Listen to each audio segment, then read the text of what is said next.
Sa nagtatanong sa atin kung ang rebound relationship nga po ba or halimbawa nga pong pinalitan ka kagad ng ex mo after a breakup at gustong malaman ng kasagutan kung halimbawa nasa rebound relationship ang ex-boyfriend or ex-girlfriend mo ngayon, yung halimbawang pinalitan ka kagad right after a breakup mga utol. Alam ko marami pong interesadong malaman kung ito nga po ba ay replacement, siya po ba ay na-in love, or ito po ba ay maglalast.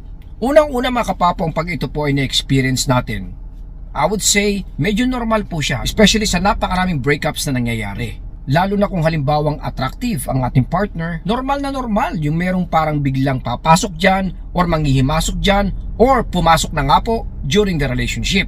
Kadalasan ito nga po yung tinatawag nating wrong relationship or rebound relationship kapapong. First, huwag ka mag-overthink dito. Iwasan natin magpanik kahit nga po ito po ay napakahirap at napakasakit.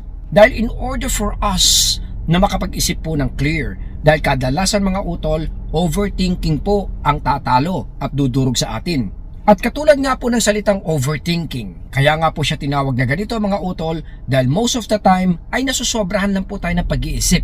Pero most likely, hindi naman po ito nangyayari. Alam natin na pagkatapos po ng purpose, yung rebound relationship ay mawawala din mga utol. Usually ito po ay naglalast na mga 2 weeks to 2 months.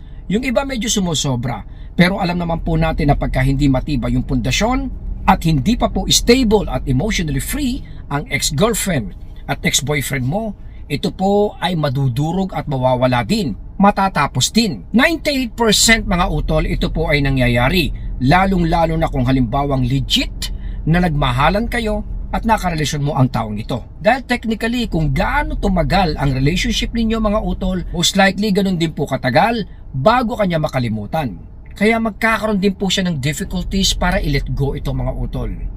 Sa coaching at Papong TV videos natin, itinuturo po kung paano po i-handle ito, kung paano ka mag-a-act at anong approach ang gagawin mo during the breakup. Dahil tandaan natin, yung rebound relationship na yun mga utol, mawawala at matatapos din po yun. Hindi rin po yun magsasucceed at hindi rin po yun tatagal.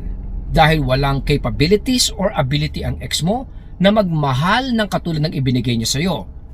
Dahil nga hindi pa po siya lubusang malaya.